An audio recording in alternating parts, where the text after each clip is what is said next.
दोस्तों, स्टडी बुन चैनल में आप लोगों का स्वागत है। चलिए आज बात करते हैं 10वीं क्लास का हिंदी का क्वेश्चन जो 15 फरवरी के लिए बहुत इंपॉर्टेंट क्वेश्चन है। चलिए वीडियो को स्टार्ट करते हैं। पहला प्रश्न है, जो छूत शब्द का विलोम क्या होगा। जो छूत होता है उसका शब्द का विलोम क्या होगा, तो इसका ऑप्शन सही है अछूत होगा। क्या होगा, अछूत होगा। दूसरा प्रश्न है कि सेन साहब की कितनी लड़कियाँ थीं। सेन साहब की कितनी लड़कियाँ थीं, तो इसका ऑप्शन है 1, बी ऑप्शन है 2, डी ऑप्शन है 3 और सी ऑप्शन है 4 और डी ऑप्शन है 5। इसका सही ऑप्शन है कि सेन साहब की कितनी लड़की थी, तो इसका ऑप्शन सही है 5 थी। कितनी, 5 लड़की थी। तीसरा प्रश्न है कि मराठी भाषा की लिपि क्या है। मराठी भाषा का लिपि क्या है, तो इसका ऑप्शन सही है जो नागरी लिपि है। इसका सही ऑप्शन है कि देवनागरी लिपि है। कौन सा है, डी ऑप्शन सही है। चौथा प्रश्न है कि नौबत खाने में इबादत साहित्य की कौन सा विधा है, तो इसका ऑप्शन ए है निबंध, बी ऑप्शन है कहानी, सी ऑप्शन है व्यक्ति चित्र और डी ऑप्शन है साक्षात्कार। इसका सही ऑप्शन है कि नौबत खाने इबादत साहित्य कौन सी विधा है, तो व्यक्ति चित्र है। क्या है, व्यक्ति चित्र। सी ऑप्शन सही करेक्ट। पांचवा प्रश्न है कि भारत माँ के श्रेष्ठ मुख्य की तुलना कवि ने किसने किया था। किससे किया था, तो इसका ऑप्शन सही किसके किया था, तो छायायुक्त चंद्र को किया था। किसको, छायायुक्त चंद्र को। छठा प्रश्न कि पंडित बिरजू महाराज का जन्म कब हुआ। पंडित बिरजू महाराज का जन्म कब हुआ था, तो इसका ऑप्शन है 4 फरवरी 1938, बी ऑप्शन है 4 फरवरी 1937 और सी ऑप्शन है 4 फरवरी 1936 और डी ऑप्शन है 4 फरवरी 1935। इसका सही ऑप्शन है कि पंडित बिरजू महाराज का जन्म 4 फरवरी 1938 ईस्वी को हुआ था। ये प्रश्न 15 फरवरी के लिए बहुत ही इंपॉर्टेंट क्वेश्चन है, वीवीआई प्रश्न है। सातवां प्रश्न है कि पंडित बिरजू महाराज नकलौन घराने से कितनी पीढ़ी के कलाकार थे, तो इसका ऑप्शन सही कितनी पीढ़ी के कलाकार थे, तो इसका सही ऑप्शन है 7वीं पीढ़ी। कितनी, 7वीं पीढ़ी के कलाकार थे। आठवां प्रश्न कि बहादुर कितने रुपए की चोरी का इल्जाम लगा था।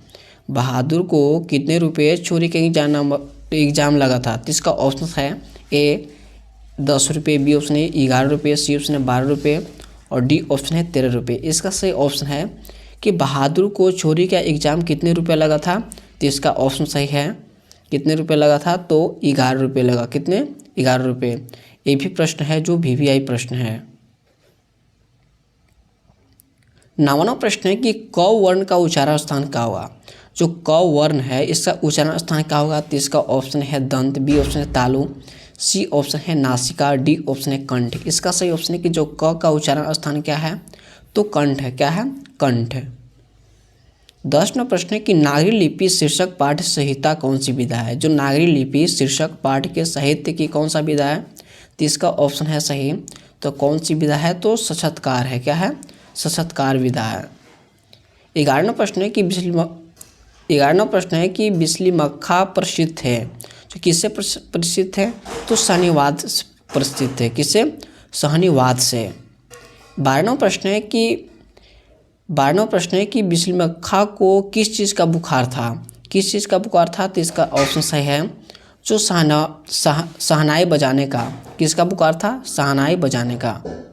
13वां प्रश्न है कि अविनियों के रचनाकार हैं। अविनियों के रचनाकार कौन हैं, तो इसका सही ऑप्शन अशोक वाजपेयी है। कौन है, अशोक वाजपेयी। ये भी प्रश्न जो है 15 फरवरी के लिए बहुत ही इंपॉर्टेंट क्वेश्चन है, वीवीआई प्रश्न है। 14वां प्रश्न है कि अविनियो कहाँ स्थित है। जो अविनियो जो है कहाँ पे स्थित है, तो इसका ऑप्शन है फ्रांस में, बी ऑप्शन है रूस में, सी ऑप्शन है भारत में और डी ऑप्शन है मिस्र में। इसका सही ऑप्शन है कि अविनियो कहाँ स्थित है, तो अविनियो जो है फ्रांस में स्थित है। कहाँ पे, फ्रांस में स्थित है। 15वां प्रश्न है कि अशोक वाजपेयी का जन्म कब हुआ। अशोक वाजपेयी का जन्म कब हुआ, तो इसका ऑप्शन ए है 14 जनवरी 1941, बी ऑप्शन है 15 जनवरी 1941, सी ऑप्शन 16 जनवरी 1941 और डी ऑप्शन है 17 जनवरी 1941। इसका सही ऑप्शन है कि अशोक वाजपेयी का जन्म कब हुआ था, तो 16 जनवरी 1941 ईस्वी को हुआ। कब हुआ, 16 जनवरी 1941 ईस्वी को अशोक वाजपेयी का जन्म हुआ था। ये भी प्रश्न जो है जो 15 फरवरी के लिए बहुत ही इंपॉर्टेंट क्वेश्चन है, वीवीआई प्रश्न है। 16वां प्रश्न है कि अविनियो किस नदी के किनारे स्थित है। जो अविनियो है किस नदी के किनारे स्थित है, तो इसका ऑप्शन है सोन, बी ऑप्शन है रोन, जी ऑप्शन है झेलम और डी ऑप्शन है माइनस। इसका सही ऑप्शन है कि अभिनव जो है किस नदी किनारे है, तो इसका ऑप्शन है रोन नदी किनारे। किस नदी? रोन नदी। 17वां प्रश्न है कि प्रगतिशील आलोचना का विकास होता है। किससे विकास होता है? प्रगतिशील आलोचना का विकास किससे होता है? तो इसका ऑप्शन सही है किससे होता है? साहित्य की परंपरा ज्ञान से होता है। किससे? साहित्य की परंपरा ज्ञान से होती है। 18वां प्रश्न है कि परंपरा का मूल्यांकन पाठ के रचनाकार हैं। जो परंपरा का मूल्यांकन जो पाठ है, इनका रचनाकार कौन है? तो इसका ऑप्शन है ए यतीन्द्र मिश्र, बी ऑप्शन है रविन्द्रनाथ टैगोर, सी ऑप्शन है रामविलास शर्मा और डी ऑप्शन है गुणांकन मूल्य। इसका सही ऑप्शन है कि परंपरा का मूल्यांकन के रचनाकार कौन है? तो रामविलास शर्मा है। कौन है? रामविलास शर्मा। ये भी प्रश्न है जो 15 फरवरी के लिए VVI प्रश्न है। 19वां प्रश्न है, 19वां प्रश्न की लगभग जय हिंद शुक्ल जी की रचना है। लगभग जय हिंद शुक्ल जी की रचना है। तो इसका ऑप्शन से करेक्ट यानी काव्य संग्रह। क्या है? काव्य संग्रह। 20वां प्रश्न है कि पेड़ पर कमरा किनकी रचना है। पेड़ पर कमरा किनकी रचना है? ये भी जो प्रश्न है जो 15 फरवरी के लिए VVI प्रश्न है। यानी पेड़ पर कमरा किसकी रचना है? तो इसका ऑप्शन सही है विनोद कुमार शुक्ल का। किनका? विनोद कुमार शुक्ल का। 21वां प्रश्न है कि मछली कहानी शुक्ल जी के किस संकलन से ली गई है? तो इसका ऑप्शन सही है किस संकलन से ली गई है? तो महाविद्यालय से ली गई है। किससे? महाविद्यालय से ली गई है। 22वां प्रश्न है कि पिताजी ने बाजार से कितने मछलियाँ खरीदी थी।